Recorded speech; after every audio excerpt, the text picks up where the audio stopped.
Welcome, Simon. It's great to have you on our platform today. How are you? I'm fantastic. It's great to have the opportunity to speak with you and to friends across the UK and beyond. Awesome. Well, I suppose that you could dive straight into it. You've had quite a illustrious career in politics so far, and no doubt many more years ahead of you. How did this all start for you? How did you first get involved into politics?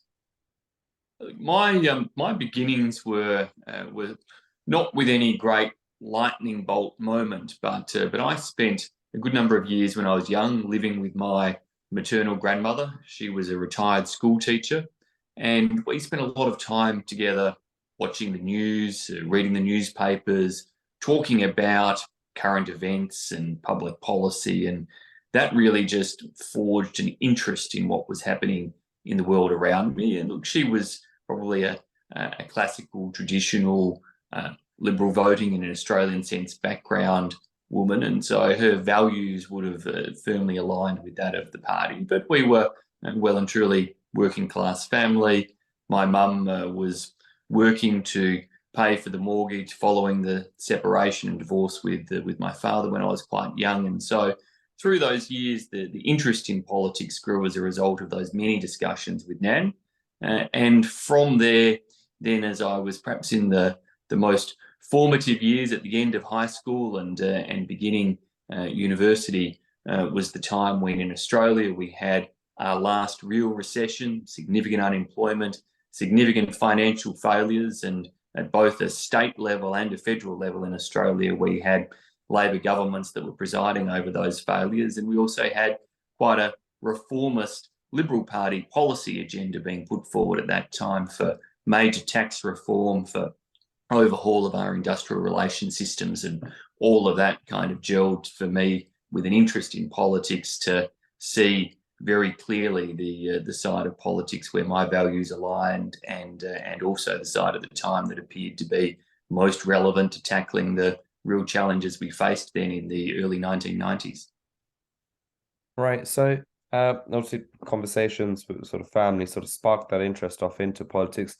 And you're saying your grandma was supportive of the Liberal Party as well. So that's how you sort of got aligned with the Liberal Party. Look, so nobody in the immediate family had ever been a member of a political party, let alone stood for office or been a member of parliament. But she would have been a Liberal voter and carried with her, Liberal values of hard work and reward for enterprise and support for families and making sure that people had that opportunity to get ahead.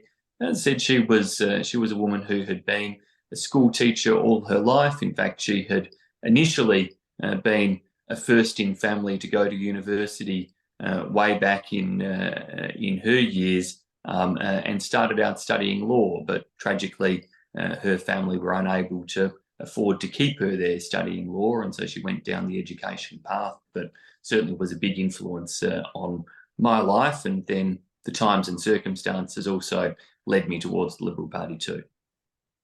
Amazing. So, talking of Liberal Party and going, I suppose, into a bit more detail after you'd been elected back in 2007, I believe.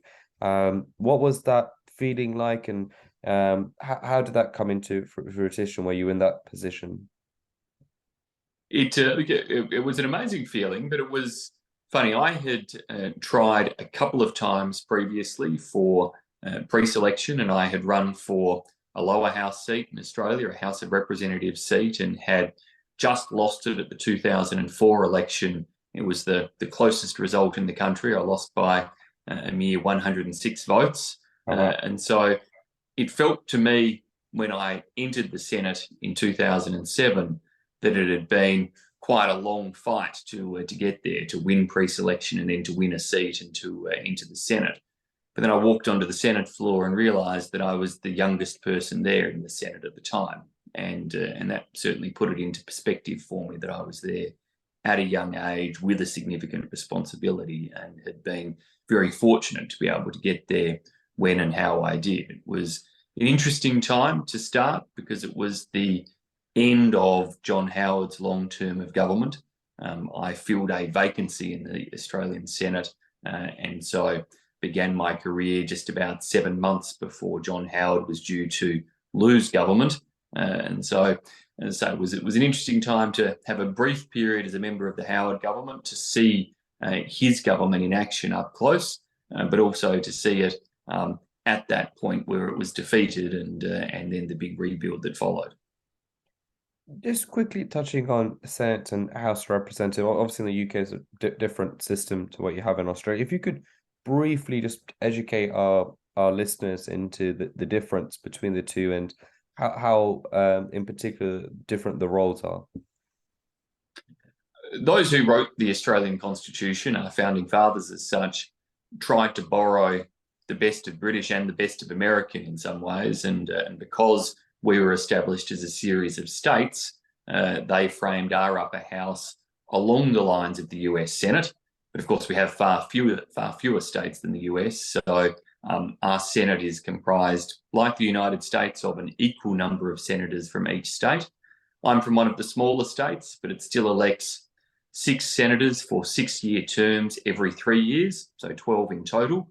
And the House of Reps, though, like the US House of Reps or the House of Commons, based on local constituencies and electorates, framed around relatively equal numbers of voters across or electors across each one. And so it gives us that balance in a country like Australia, where the smaller states like mine know that we can't simply be outdone by the big states, and the Senate does play a role as a states house, as well as a very important house of review within the Australian system, but with full rights to participate as members of government, as members of cabinet, and pretty much all of the same powers as our lower house, except for the fact that spending bills or money bills have to be initiated in the lower house. Right. And how have you found this sort of structure and process in comparison to, let's say, the UK? Because, you know, we have the House of Lords, and it's always up for quite a lot of debate in this country because they're obviously not democratically elected. What are some of the, if you like, positives and or struggles? If like, often in the States they will talk about in USA how sometimes it can be quite hard to pass through bills, and it can be quite a lengthy process in comparison to here in the UK. A similar experience in Australia, would you say? The Senate certainly can frustrate governments. The senators elected in each state are elected by proportional representation rather than a first past the post or individual member seat. And so that tends to mean that no government usually has a majority in the Senate. We have, even now in opposition, our coalition parties, the Liberal and National Party in Australia, have more senators than the Labor Party does. But the Labor Party relies upon the Greens and then independents to be able to find a way to create a majority in the Senate. And so it can be very frustrating, I say, as a former leader of government in the Senate, to find the means to build majorities to get your legislation through can be challenging. And famously, Paul Keating, the former Labor Prime Minister of Australia, once described the Senate as unrepresentative swill. That was a little too harsh for most Australians, and even for the senators in his own party, they took grievous offence, because ultimately we are elected, and we are elected to represent our states. But yes, because it's not where government is formed, and because the government of the day usually doesn't have a majority, it can frustrate them, and does mean that the process of getting legislation through is that much more challenging. And sometimes the Senate certainly has been an inhibitor of reform, but equally sometimes it has been a vehicle to knock the rough edges off of the government proposal and make sure that it actually comes out better on the other side. And that's what we should be aspiring for. Is there any particular legislation that you see in your tenure that you think has been really a great piece of work that's been passed through? You know, something that springs to mind in terms of something that you think had a profound impact on Australia, and maybe if you can't think of something positive on the opposite, maybe even a negative that you weren't happy about being passed through. I think there's, I mean, on the positive side, there's a few. The Howard government's big tax reform agenda was significant to introduce for the first time in Australia a consumption tax, the goods and services tax, and to abolish with it a whole range of inconsistent other wholesale sales taxes and other duties. And that took a lot of negotiation and indeed almost broke one of the minor parties in the Senate who worked with the Howard government to get it through. But never really recovered because they showed that goodwill on something that not all of their supporters agreed with. And I think it's a very substantial achievement that has continued to benefit the country.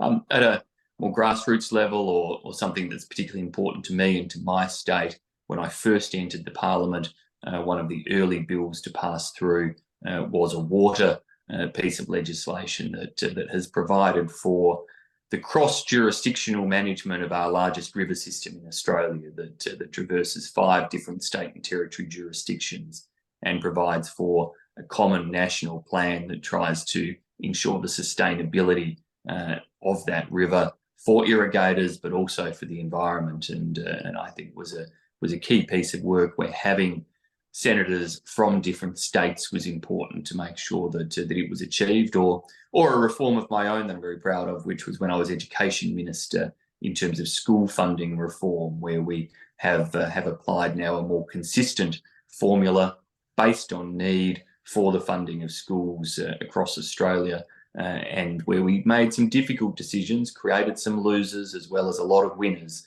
but the creation of those losers had always been avoided before.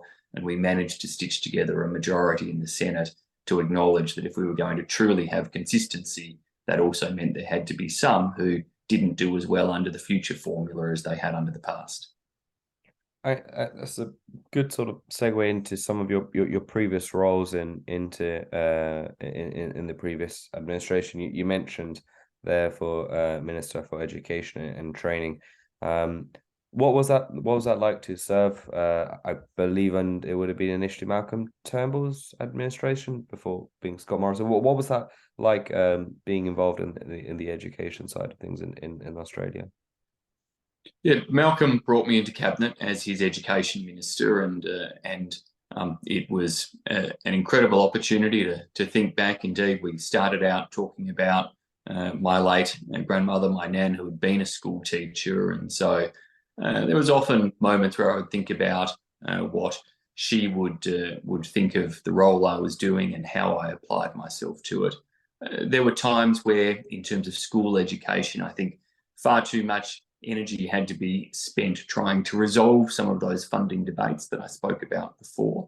But we were also able to get into particularities around need and focus, and indeed your own long-serving schools minister, Nick Gibb, I managed to get to come out to Australia, and he visited me in my home city in Adelaide, and helped us set up a phonics check within the Australian schooling system, or at least some of the jurisdictions who agreed to take it up, and a really important basic early years of education intervention to make sure that kids were learning the fundamentals that would enhance their literacy and reading skills in the years to come and provide them with that foundational bedrock, which I was very passionate about achieving. But I also had responsibility across training, early years and childcare, and universities. So it was a very broad spectrum of responsibility, and we tried hard to better align elements of university funding with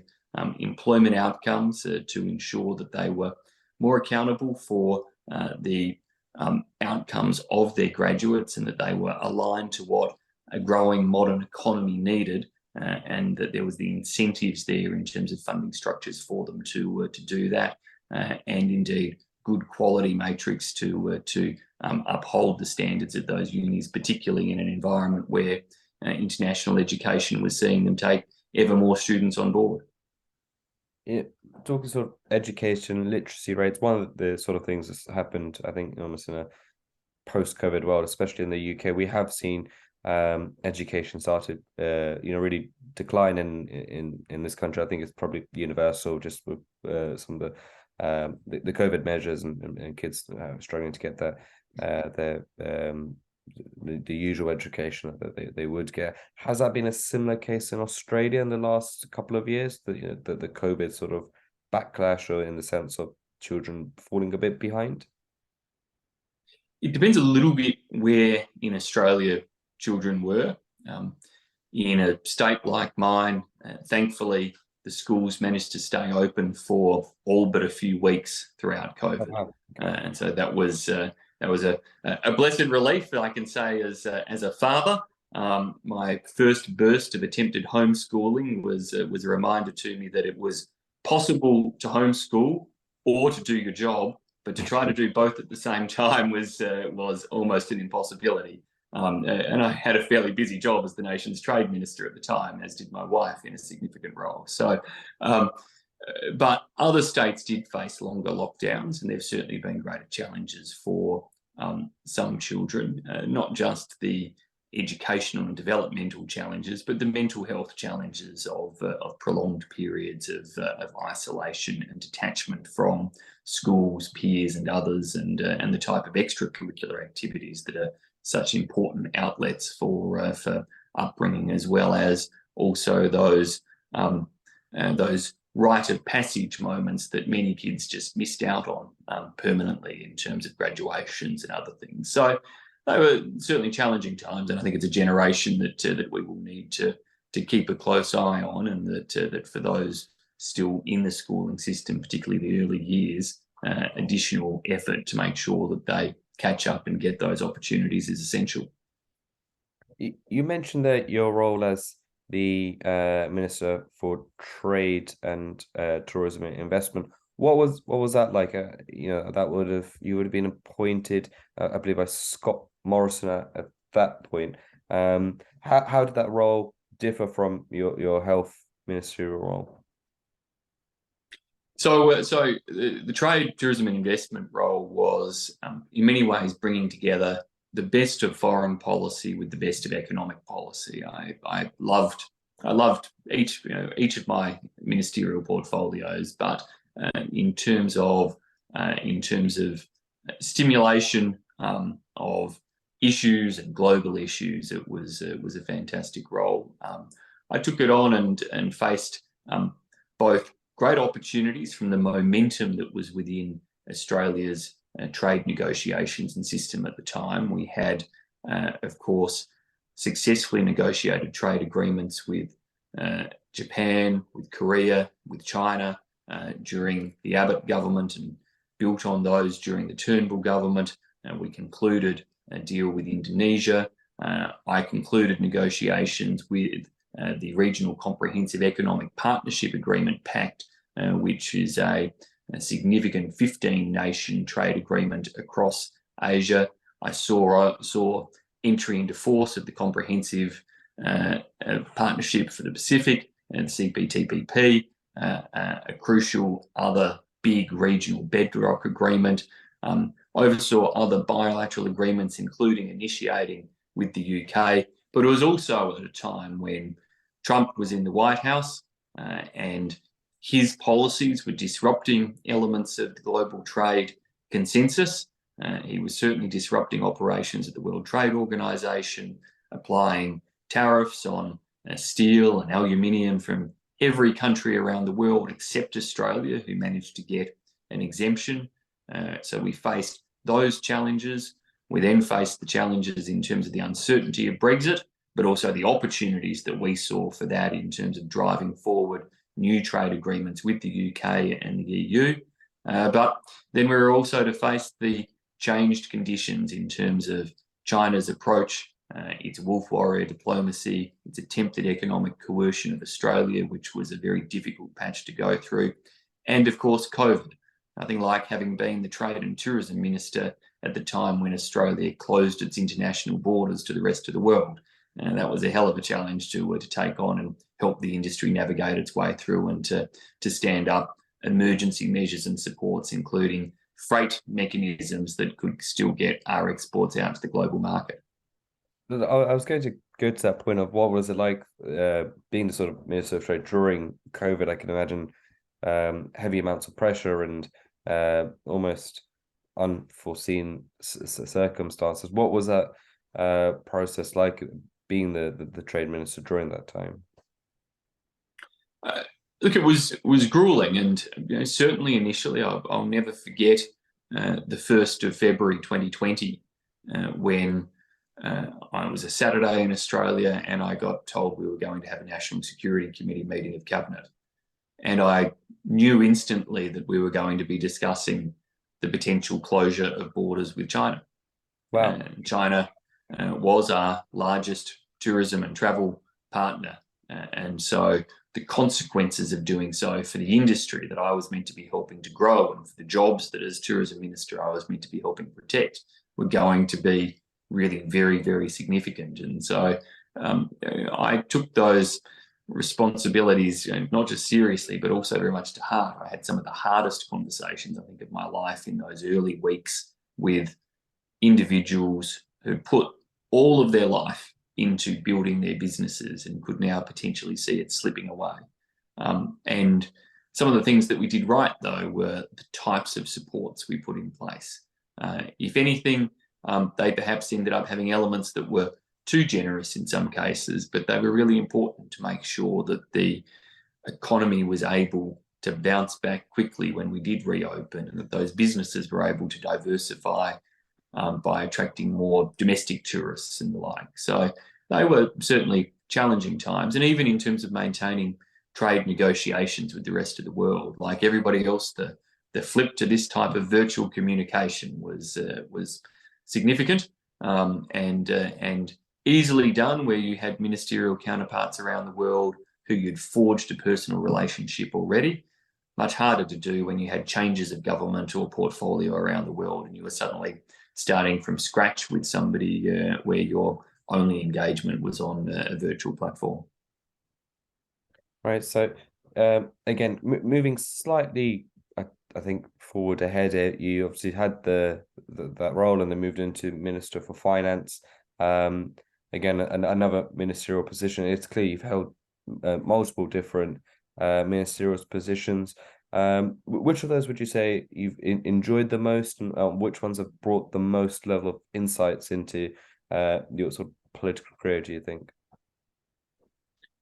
So I enjoyed trade and education were both immensely satisfying in different ways. As I said, education for achieving, I think, significant, lasting domestic policy reform, trade for the stimulation of foreign and economic policy, and for the opportunity to engage with the world at such a tumultuous time.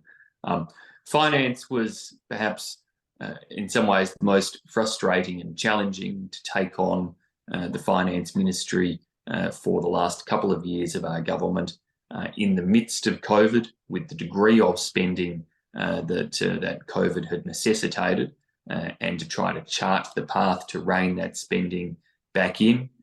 We also faced challenges in terms of some of the public sector administration functions that I had as finance minister, different issues around equity and treatment of women in the workplace that I then had to lead the response on with our Sex Discrimination Commissioner. And again, we achieved significant reforms through that period, but it was up against significant pressures and with real challenges in the landscape that we had to face. And so it made for troubling and challenging times, but also times where it did give you, I guess, a true insight into the problems people were facing and the difficulties that existed, and what we had to do to address those, whether it was to get the economy back on track as we reopened from COVID and to stabilise the budget, or whether it was indeed in terms of workplace cultures and practices, and the task that is still at hand to ensure respect within workplaces for people of all backgrounds. I'll fast forward it from there to a fairly significant day, obviously, in 2022, where we saw the Labour Party win the election and become the leaders in Australia. For a significant period in Australia, the Liberal and National Party coalition seems to have been the sort of almost universal leaders and universal people that are in charge of USA. When that election result happened, was that something that was seen as a real possibility? Was it a massive shock? Because again, in the UK, we don't necessarily get a lot of coverage of what happened in the build up to the election. We saw the result. Aside from that, I don't think many of our listeners will have much idea of actually what the build up was like going into that election. I held out some hope that we could win, but it was always a bit of a faint hope. The writing was perhaps on the wall. The now Prime Minister, Anthony Albanese, had an ordinary campaign. He had a number of stumbles during the election campaign, and so that increased your sense that perhaps people may think he may not be up to the job. But ultimately, their dissatisfaction with us at that point in time, the sense that it was time for a change, and I don't think we can underestimate that.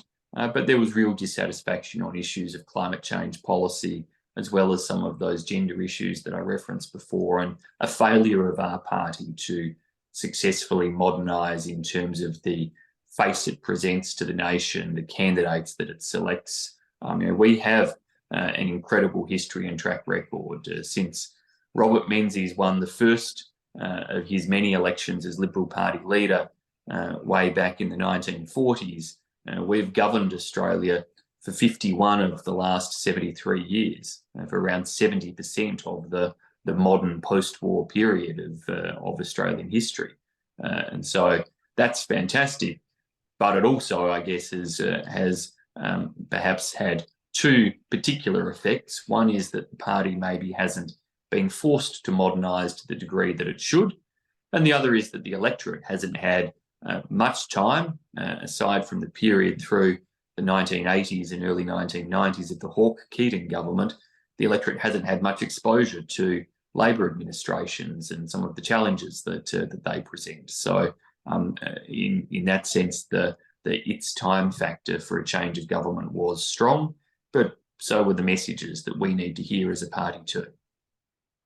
And what was that like in terms of being, so heavily involved in previous administration and with ministerial roles? The reason I ask is because, a lot of people, in the UK here with the Conservative Party, our party, there's obviously, we have to do an election fairly soon within the next 18 months or so, within the next 18 months to 2 years. And there's obviously a lot of talks. If you read all the polls, it looks like it's going to be a Labour win as of today. What was it like being a part of that sort of experience where you're seeing the difficulties within, and you're seeing the polling suggesting that there may be a time for change? Did that make your role a lot more difficult whilst you were in sort of power at that point? It no doubt added to the difficulties, not at a personal level. At a personal level, I like to think, a reasonable sense of perspective that as much as losing sucks, let's not mince words about it, and going into opposition is not what you want to have happen. I can't complain. I had a near decade as a minister in senior roles that we've canvassed, and much personally to be grateful for. But when a government is reaching that end point, the desperation within it can grow, and those sorts of pressures we were facing, how to chart our way out of COVID, how to stabilise the budget, how to respond to increasing pressures in a range of areas where dissatisfaction had been building. Climate change, as I referenced before, those gender issues, but also in areas in terms of investment in policy areas like aged care and growing costs in disability services, significant pressures, and they get harder and harder for governments to respond to the more a government feels its back is up against the wall. Now, sometimes you can break out of that, and hopefully Rishi Sunak is able to show the leadership to do so, and to present the type of drive and reform and fresh thinking that can come back from there. But sometimes equally, it is an impossible trajectory to stop, and that's what we faced. Going into the sort of current status of the Liberal Party today, I know it's I don't think it's even been a year since you guys have been in opposition. What would you say that the current status is like? What's the general feeling? Having this sort of spell now, if you like, in this short, very short spell in opposition. What would you say the general mood and status is like? The party faced a very significant loss. It was a strange election in an Australian context. Ours is a very embedded two-party system in our lower house. We historically we operate in coalition, the Liberal Party, with our National Party, who used to be the Country Party colleagues. But it's always been us and Labor and just a smattering of independents. That changed at the last election. We saw a real surge in independents elected in record numbers, essentially at our expense as a Liberal Party. And they took what had been our heartland seats. So although the new Labor government in Australia only just commands a majority, we are in a significant minority. And our path back to government is significantly harder as a result of the types of seats we lost and the fact that we lost them to Labor, lost them to Greens, and lost them to independents. And then to find the seats to win back is going to be significantly more challenging. That said, the party is certainly united around our current leader, focused on the economic challenges that Australians face. I still think we have a way to go in convincing Australians that we have heard their message on climate change and that we are focused on presenting compelling policies for them at the next election. But that's the task for us to do over the next 2 years, to establish those policies and to present them with sufficient credibility that Australians can see we've heard that message and taken it on board, and will present a compelling Liberal pathway to address climate change related issues. I think organisationally we still have much to perhaps even learn from the UK about candidate selection and how we get more women in our ranks, greater diversity in our ranks. It's a conversation I had with David Cameron not long after we'd lost, when he was out in Australia, about how the A-list had worked and what else we can do. And we will need to look at emphatic actions if we are to ensure that Australians look at us at the next and subsequent elections and think, yes, the Liberal Party has changed and better reflects modern Australia than it did in the past. And that is what we need people to think. And part of that is going to come literally from the nature of the people we select. I think it's a really good point. It's been mentioned a bit in UK media at the moment with David Cameron's A-list. You know, our current Prime Minister and previous Prime Minister Liz Truss both came from that, and as did a significant number of cabinet ministers in the last few years. So it did prove that was a very successful program that he ran here. You've mentioned it did two things. It gave you clearly great quality in terms of the caliber of the people, but it also modernised the Conservative Party so that it can appeal to what an electorate in 2023 looks like, not necessarily look like a party that simply appeals to an electorate from decades ago. I think what he was really successful at was almost handpicking these people. You know, I think that's what he's got rightly so a lot of credit for, which was identifying, yes, having diverse people, women in politics, but having the right people, not just almost like sometimes we criticize our counterparts here, Labour, in terms of quotas for the sake of quotas, as opposed to identifying highly skilled, talented people in relevant fields in different crafts, which I think Cameron and his team were incredible at in achieving. And yeah, hopefully that will continue here, and hopefully for you guys in the Liberal Party too. You've mentioned a couple of times climate change in terms of policy and talked about is that still a really big issue in Australia? So the reason I ask this, in the UK, I think it's universally accepted that both parties, Conservatives, Labour, its majority of its members, want to see policies on climate change, want to see them try and make an active economy for the future. If anything, sometimes they're criticized for doing too much on the climate as opposed to too little. Is that different? It sounds like maybe a bit different in Australia when it comes to the climate. It has been, and it remains so to a degree. If we certainly lost significant numbers of votes at the last election because of perceptions of where the Liberal Party was at on climate change. We adopted a commitment of net zero by 2050, but relative to the UK or other like-minded nations, we were late in coming to that party, and we had a very challenging, divisive internal debate within the Liberal and National parties to get to the point of agreeing to net zero. And that whole process was so divisive and internally challenging that I don't think a lot of Australians believed the sincerity of the commitment by the time it was made.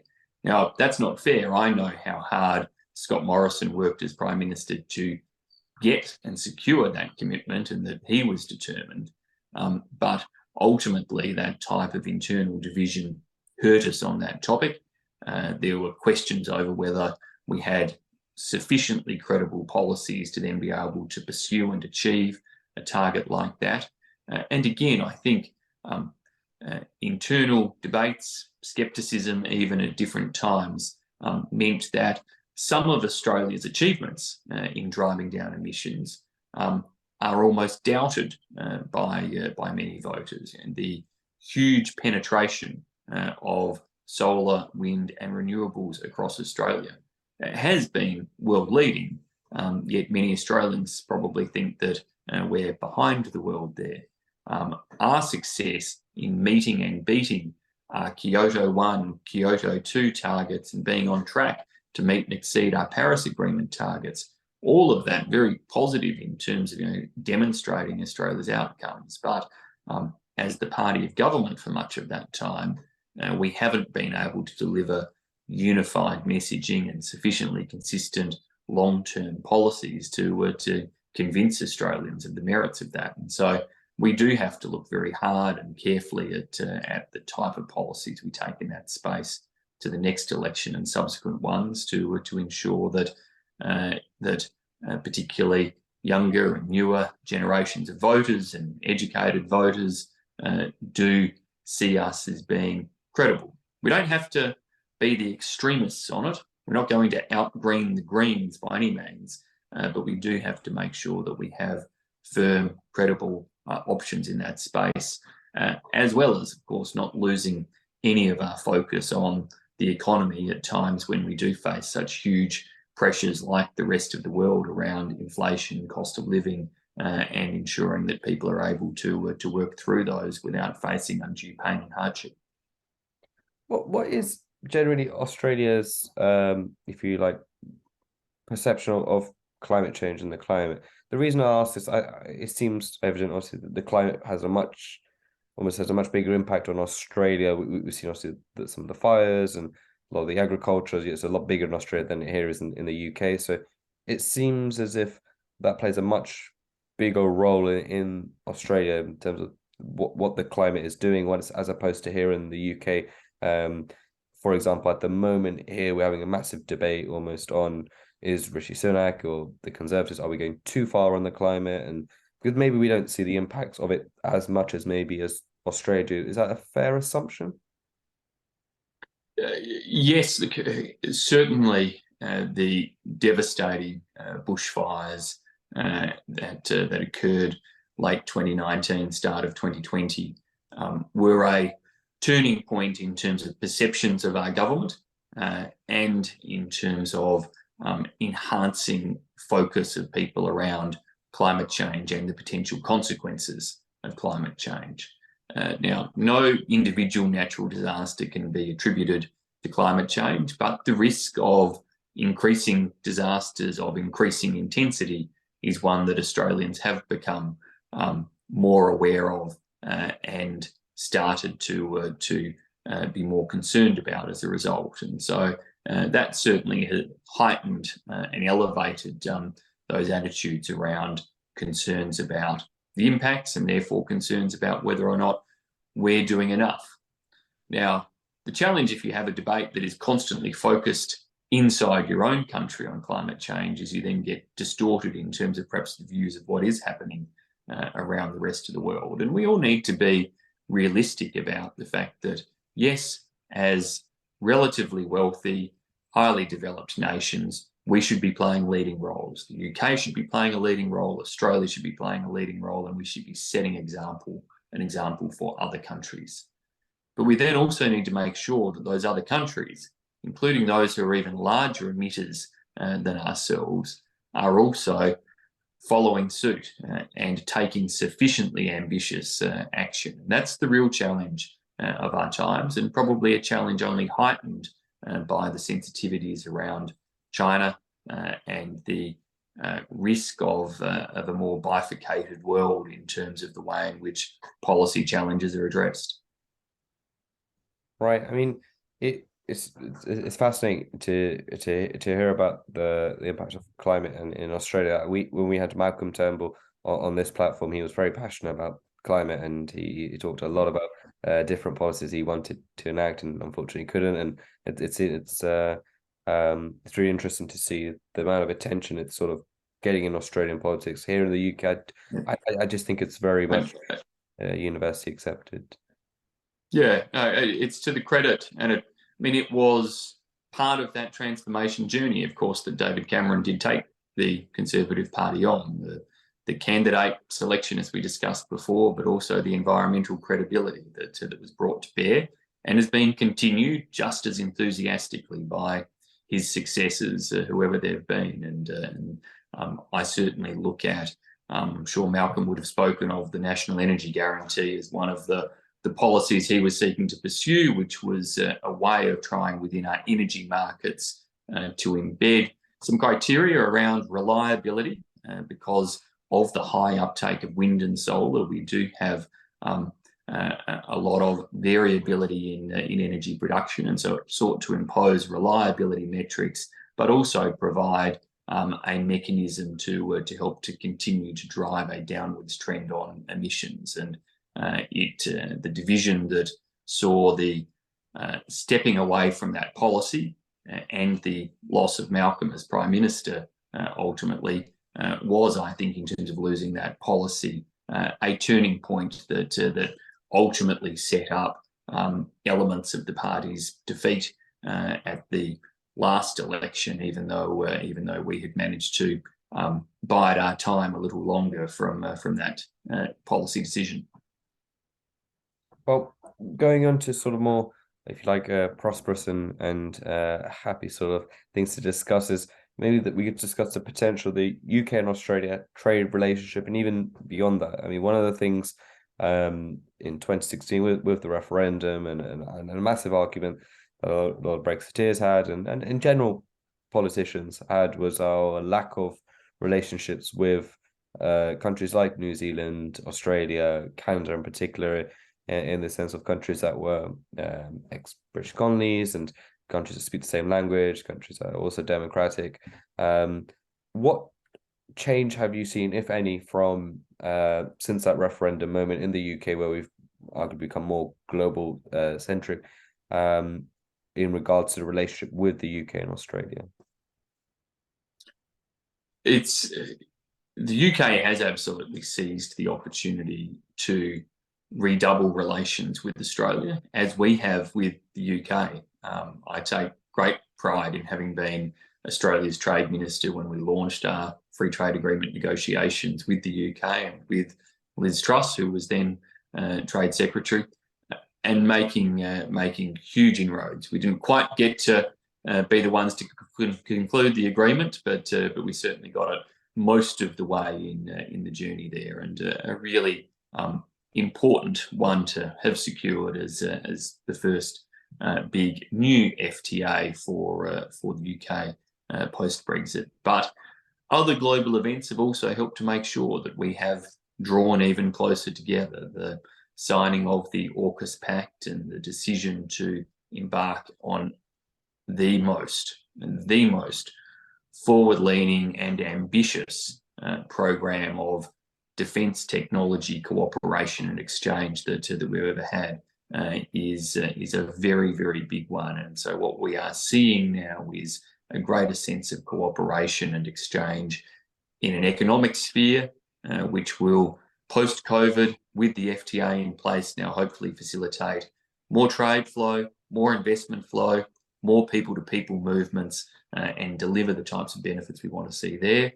But also in a security horizon and a diplomatic horizon, and with that, in the world of international cooperation across a range of different spheres, now that the UK can be a full participant in World Trade Organization discussions, as well as, of course, all of the other areas of multilateralism where our partnership and our cooperation with other like-mindeds in Europe, in the Americas, in Asia and elsewhere is really so critical to make sure we provide the world with the type of stability and support for the values that underpin that stability. It's clear that there's definitely been a positive step in our relationships with Australia. We actually had an event recently with Alexander Downer, who was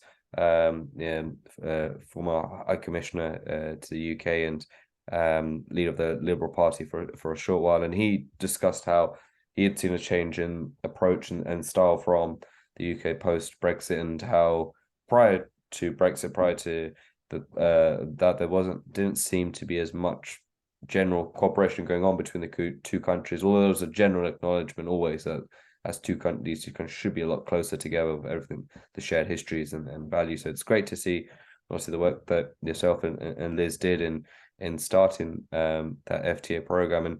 And one thing from that we'll sort of wrap up soon with, when doing an FTA agreement or doing something like that, obviously you did a lot of the groundwork, probably did in some ways made the majority of it. Is that sometimes can be almost frustrating to not be able to see it out and it almost gets passed along? Is that one of the sort of frustrations of the sort of trade ministerial role sometimes? Yes, it is. It was with mixed emotions when I left the trade portfolio. I tried really hard to particularly get the UK agreement to the point of finality, but of course, ministers operate within cabinet mandates, and there's always those couple of little sticky issues at the end of a trade agreement, which sometimes ministers within those cabinet mandates can sort out. But in our case was one ultimately for Scott Morrison and Boris Johnson to sit down and thrash out just the final points of debate in the FTA and get it done, which happened not long after I'd left the role, and only a very short period of time after Liz had. Amazing. Well, I think we can finally close on. We tend to always end our podcast on it. Your general thoughts on the Commonwealth. So naturally here in the UK, I think the perception has probably changed a fair bit. In some ways, I think people have started probably giving it a bit more attention again post Brexit, and maybe one very few and only positives from the Queen's passing. A lot of people have talked about how the amazing work she did from taking the Commonwealth from 8 countries to currently 56. What are your general thoughts on the Commonwealth, and what do you think generally how Australian people view the Commonwealth? So I think Australians view the Commonwealth fondly, probably without a great deal of thinking as to where its import can lie, and could lie more so in the current times that we face. We do face an era of the greatest strategic competition that the world has seen for a long time, and the threats that come from that. And so all of the platforms that we have for international collaboration, particularly where we share principles, values, histories, elements of systems, they become increasingly important as bulwarks against the type of influence, pressure, or undermining of individual countries that can come where they don't have the chance to stand together with others And so the Commonwealth is an important opportunity for the Commonwealth of Nations to stand together, not all as identical systems of government, not all with completely complementary values, but with enough overlap of history and of shared commitments that we should be able to make sure that it is now an entity with an opportunity to help underpin the rest of the world's rules-based orders that we want to see supported. And so I think the Commonwealth, because of its diversity, because it's a grouping unlike any other that really exists in the world, it does present opportunities for the UK and Australia to make sure that we are really leveraging those relationships, not just for what we can do within the Commonwealth, but for what we can do as fellow members of the Commonwealth to help underpin the type of stability and peace that we want to see prevail across the world that is so important for our prosperity. I think that's a great way to end this podcast on. Senator Birmingham, it's been amazing having you on our platform today, and thank you for your time. Thank you very much. My pleasure, and all the best to all of you. Thank you.